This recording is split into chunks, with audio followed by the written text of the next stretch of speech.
نحمده ونصلي على رسوله الكريم أما بعد فأعوذ بالله من الشيطان الرجيم بسم الله الرحمن الرحيم وما كان لهم من أولياء ينصرونهم من دون الله ومن يضلل الله فما له من سبيل استجيبوا لربكم من قبل أن يأتي يوم لا مرد له من الله ما لكم من ملجأ يومئذ وما لكم من نكير صدق الله العظيم.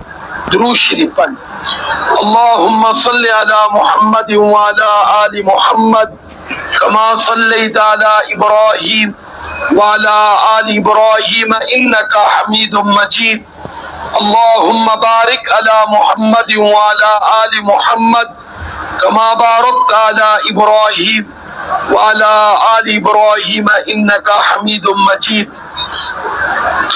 25واں پارہ سورۃ الشورى اور سورۃ الشورى کا آخری رکوع یعنی رکوع نمبر 5 ہمارا چل رہا ہے، اور آیت نمبر سورت کی 46 اور 47 آیت تلاوت کی گئی ہیں. گزشتہ مضمون کے ساتھ اس کا مضمون بھی ہے، یعنی ظالموں کا انجام. فرمایا کہ وَمَا كَانَ لَهُم مِّنْ أَوْلِيَاءَ يَنْصُرُونَهُم مِّن دُونِ اللَّهِ، نہیں ہوگا ظالموں کے لیے کوئی کارساز، کوئی مددگار، فرمایا اللہ کے علاوہ. یعنی اللہ رب العزت کی ذات جب ظالموں کو پکڑے گی تو فرمایا اللہ رب العزت سے کوئی بھی مدد کر کے ان کو چھڑانے والا نہیں ہوگا، اس لیے کہ مدد صرف اللہ کی ذات کرنے والی ہے، اللہ کے سوا کوئی کسی کی مدد نہیں کر سکتا. پھر فرمایا وَمَن يُضْلِلِ اللَّهُ فَمَا لَهُ مِن سَبِيلٍ، جس شخص کو اللہ اس کی ضد اور ہر دھرمی کی وجہ سے بہکا دے، راستے سے ہٹا دے، فما لہ من سبیل، اس کے لیے کوئی راستہ نہیں ہوتا. اس لیے یاد رکھنا ہدایت بھی اللہ رب العزت کی قبضے قدرت بھی ہے. اس لیے اللہ تعالیٰ نے نماز کے اندر سورتوں میں سے اہم سورت سورت فاتحہ کے اندر، پھر نماز کی ہر رکعت میں امام اور منفرد کے لیے لازم کر دیا کہ وہ اس کی قرات کرے اور اللہ سے ہدایت مانگے، اہدنا الصراط مستقیم. اور اللہ تعالیٰ کے خزانے میں سب سے قیمتی چیز انسان کے لیے ہدایت ہے، اور دعاؤں میں سے بھی ہر شخص کی دعا ہدایت کے لیے کی گئی قبول ہی قبول ہے. اللہ کسی کی دعا جو شخص ہدایت کے لیے مانگے رد نہیں ہوتی، 100 سالہ کافر ہی کیوں نہ ہو. باقی دنیا کی نعمتیں ہیں وہ اللہ تعالیٰ حکیم ذات ہے، بہتر چاہے تو دے دے ورنہ نہ دے. لیکن ہدایت کے بارے میں بالکل دوسری بات نہیں ہے کہ اللہ چاہے تو دے دے، چاہے تو نہ دے، نہ دینے والا معاملہ نہیں. بشرطے کہ بندہ کیا کرے، بولو مانگے، کیونکہ بندے کے لیے ہدایت کے سوا کوئی چارہ نہیں، ہدایت کے سوا کوئی چارہ نہیں. ہدایت ملے گی تو کامیاب ہوگا، اور اللہ خود چاہتا ہے میرا بندہ کامیاب ہو جائے. اللہ رب العزت خود چاہتا ہے میرا بندہ کیا ہو جائے، بولو کامیاب ہو جائے. تو جب اللہ چاہتا ہے اور بندہ ہدایت مانگے تو یہ کیسے ہو سکتا اس کو نہ ملے؟ یہی وجہ ہے قیامت والے دن جب جہنمی یہ اعتراض کریں گے یا اللہ ہمیں ہدایت نہیں ملی، تو ان کو یہی جواب ملے گا کیا تم نے طلب کی؟ یہ معاملہ نہیں ہوگا کہ تمہیں دینا بہتر نہیں تھا، یہ تھا، نہیں. اگلا سوال فوراً ہی ہوگا تم نے مانگی، کیا مطلب؟ اگر تم مانگتے تو تمہیں ضرور ملتی. اس لیے ہدایت کی دعا بھی دینی چاہیے، اللہ ہمیں ہدایت دی.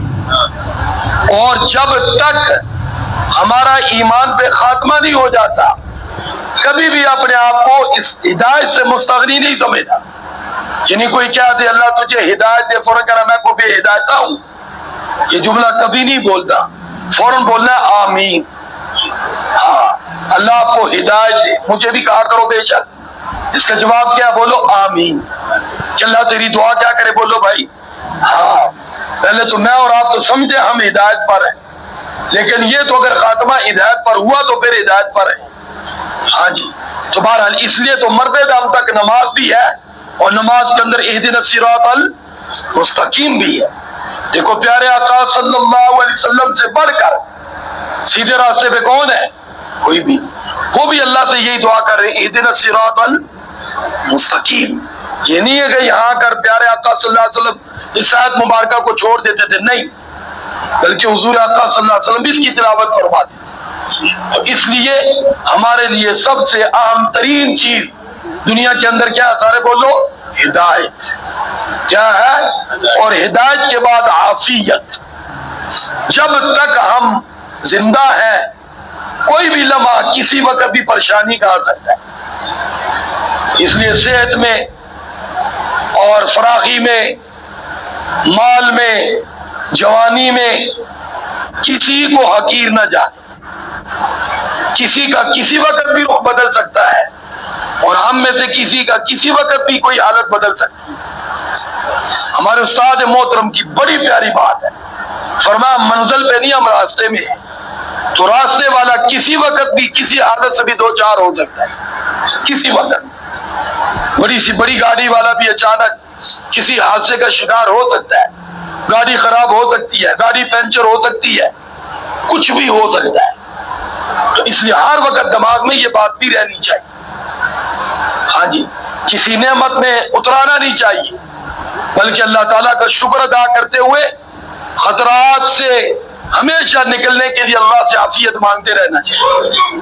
تو بہرحال اللہ رب العزت فرماتے ہیں وَمَن يُضْلِلِ اللَّهُ فَمَا لَهُ مِن سَبِيلٍ، اللہ تعالیٰ راہ راست سے انہیں کو ہٹاتا ہے جو ضد اور ہٹ درمی کرتے ہیں، ورنہ اللہ سے کوئی ہدایت مانگے اور اللہ اس کو گمراہ کرے، ایسا ہرگز نہیں ہوتا، ہرگز نہیں ہوتا۔ پھر اللہ رب العزت فرماتے ہیں استجیبوا لربکم من قبل ان یأتی، اللہ تعالیٰ کی فرما برداری کرو، استجیبوا اس کی بات کو قبول کرو، لربکم جو تمہارا رب ہے، من قبل قبل اس کے کہ ان یأتی یوم لا مرد له من اللہ، وہ دن آ جائے کہ جس کا پھیرنا اللہ کی طرف سے نہیں ہے، یعنی انسان کی موت کا وقت آ جائے، قیامت کا دن آ جائے، ہے جی، دوبارہ واپس لوٹنا نہیں ہے، کیونکہ اللہ نے دوبارہ اس کا لوٹنا رکھا ہی نہیں، دوبارہ اس کا لوٹنا بولو رکھا ہی نہیں ہے۔ جو دنیا سے چلا گیا اس نے دوبارہ واپس نہیں آنا۔ کیوں نہیں آنا؟ اللہ نے یہ قانون بنایا ہی نہیں، یہ ضابطہ بنایا ہی نہیں، دنیا میں یہ ضابطہ بنایا جو چلا گیا چلا گیا، اور وہ کوئی بھول کر نہیں گیا، کوئی فرشتے نے بھول کی روح نہیں نکالی، کوئی اللہ تعالیٰ اس کے بارے میں فیصلہ کرنے میں بھولے نہیں ہیں، بلکہ وہ اپنے وقت پہ گیا، وقت پورا کر کے گیا، اس کو جو مہلت ملی پوری ملی، اس لیے دوبارہ اس کو واپس لوٹنا نہیں ہے۔ کوئی نبی کوئی پیغمبر میرے بھائی جانے کے بعد دوبارہ واپس نہیں لوٹے، یہ نہیں ابھی وقت باقی تھا یا فرشتہ بھول گیا، ایسا ہرگز نہیں ہوا۔ تو جب ایسی مقدس ہستیوں کا دوبارہ دنیا میں واپس لوٹنا نہیں ہے تو میں اور آپ کیا ہے؟ تو اس لیے جو موقع ہے اس کو غنیمت جاننا ہے، اسی سے فائدہ اٹھانا ہے۔ یہ نہیں ہے کہ مریں گے انجام دیکھیں گے آگا ہو یہ تو خطرناک ہے دوبارہ واپس آ جائیں گے، دنیا میں ایک راستے پہ مڑ جاتے ہیں وہ خطرناک ہوتا ہے واپس مڑ آتے ہیں، یہاں ایسا نہیں ہوگا، تو چلا جائے گا وہ واپس نہیں آئے گا، اس لیے فرمایا قبل اس کے کہ وہ دن آ جائے۔ ہاں جی، تو اللہ رب العزت فرماتے ہیں مَا لَكُم مِّن مَلْجَإٍ يَوْمَئِذٍ، فرمایا اس دن تمہارے لیے کوئی جائے پناہ نہیں ہو، کیونکہ ایک ہی جائے پناہ ہے، آج بھی کل بھی۔ حضرت علی رضی اللہ عنہ فرماتے ہیں آج سے مراد جب تک تو دنیا میں ہے، کل سے مراد جب تو دنیا سے چلا جائے گا، یعنی دنیا ہو یا قیامت ہو، جائے پناہ ایک ہی ہے۔ کس کی بولو؟ اللہ کی، سارے بول لو اللہ۔ ہاں، اللہ رب العزت، اللہ کے سوا نہ آج کوئی جائے پناہ ہے نہ کل ہوگی، یہ بھی آپ ذہن میں رکھیں۔ اس کا یہ نہیں مطلب کل نہیں ہوگی، آج ہے، آج بھی کوئی نہیں، ایک ہی در ہے وہ اللہ کی ذات کا، دنیا میں بھی اور حشر کے میدان میں بھی۔ اس لیے دنیا میں بھی اسی کا سہارا لینا ہے اسی کے سہارے پہ جینا ہے، اور قیامت والے دن بھی بخشش اسی کے سہارے ہو۔ کس کی بولو؟ اللہ رب العزت، جس پر نظر کرم کرے گا۔ پیارے آقا صلی اللہ علیہ وسلم کی شفاعت ہوگی، لیکن اللہ نے حضور کی شفاعت سمیت ساری شفاعتوں کو اپنی اجازت کے ساتھ مشروط کیا، اللہ بِإِذْنِی، جس کو میں اجازت دوں گا۔ یعنی پیارے آقا صلی اللہ علیہ وسلم اس کی شفاعت فرمائیں گے جس کی شفاعت اللہ پسند کرے، جس کے لیے پسند کرے۔ شہید اس کی کرے گا جس کے لیے اللہ پسند کرے، قاری اس کے لیے کرے گا جس کے لیے اللہ پسند کرے، مولوی اس کی کرے گا جس کے لیے اللہ پسند کرے۔ جس کے لیے اللہ پسند نہیں کرے گا اس کی نبی بھی نہیں کرے۔ یہ میں اور آپ ذہن میں رکھیں۔ اس لیے وہاں بھی سہارا کس کا ہے؟ سارے بولو اللہ بِإِذْنِی، اللہ نے واضح فرمایا میری اجازت کے بغیر کوئی اف نہیں کر سکے گا۔ ہاں جی، تو بہرحال اللہ رب العزت فرماتے ہیں مِن مَلْجَإٍ یوم، کہ اس کے علاوہ کوئی جائے پناہ بھی نہیں ہوگی، اور پھر فرمایا وَمَا لَكُم مِّن نَكِيرٍ، وہاں انکار کا موقع بھی نہیں ہوگا۔ کوئی انسان کہے نا یہاں میں مکر جاؤں گا، کر لو جو کرنا ہے، مار لو، جان سے مار دو، وہاں ایسی بات نہیں ہوگی۔ وہاں تو آخری مرحلہ یہ آئے گا انسان کی زبان چپ، سارے اعضاء اپنی کاروائیاں خود بولنا شروع ہو جائیں۔ اس وقت انسان افسوس کرے گا اور کہے گا اپنے بدن کو، ہاتھ پاؤں کو، اعضاء کو، تمہیں بچانے کے لیے میں نے جھوٹ بولا اور تم ہی بتا رہے ہو ہم نے یہ بھی کیا یہ بھی کیا۔ وہ کہیں گے رحمان کا حکم ہے، اس کے آگے کون ہاں جی پر مار سکتا ہے، کون اس حکم کو ٹال سکتا ہے؟ جب رحمان نے حکم دے دیا تو ہر اعضاء خود بولے گا کہ وہ دنیا میں اللہ کی کیا کیا نافرمانی کر کے آیا ہے۔ تو معاملہ حقیقت میں یہ ہے، اس لیے وہاں انکار کی کوئی گنجائش نہیں ہے، بھاگنے کے لیے کوئی رائے فرار نہیں ہے۔ اس لیے میرے بھائی اللہ رب العزت سے بچنا ہے، یعنی اس کے غضب وغیرہ سے، اس کی پکڑ سے تو عام طور طرف بھاگ جاؤ، ادھر یا ففروا الی اللہ، اللہ کی طرف بھاگ آؤ۔ اللہ کا عذاب آنے لگے تو اللہ کی طرف بھاگو۔ عام ہوتا ہے کوئی پکڑنے لگے بھاگ جاؤ، ادھر ہے اللہ کی طرف پلٹ آؤ، اللہ سے معافی مانگ لو، اللہ کے در پہ جھوک جاؤ، اللہ کو منا لو، عذاب سے بچ جاؤ۔ تم یہ کہو کہ ہم اسباب اختیار کر کے بچ جائیں گے، ہرگز نہیں۔ تو اللہ رب العزت کی بارگاہ میں دعا ہے کہ اللہ مجھے اور آپ کو ان آیات میں جو بڑا ہی عام مضمون ہے کہ اس دنیا کے ان لمحوں کو قیمتی جانتے ہوئے ہر لمحہ اللہ اپنی نافرمانی سے ہمیں بچائے اور بچنے کی توفیق عطا فرمائے، اور اپنی فرما برداری والی زندگی اختیار کی ہوئی ہے تو شکر کی بھی توفیق عطا فرمائے، استقامت بھی نصیب فرمائے، اور اگر ابھی تک ہم بھولے ہوئے بھٹکے ہوئے تو اللہ ہمیں راہ راست پر آنے کی توفیق عطا فرمائے، اور اپنی در پہ آ کر ہمیں ہدایت دل و جان سے مانگنے کی توفیق عطا فرمائے۔ درود شریف پڑھیں۔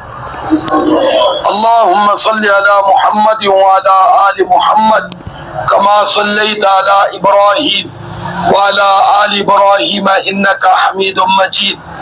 اللہم بارک علی محمد وعلی آل محمد کما بارکت علی ابراہیم وعلی آل ابراہیم انک حمید مجید۔ لا الہ الا اللہ محمد رسول اللہ صلی اللہ علیہ وسلم۔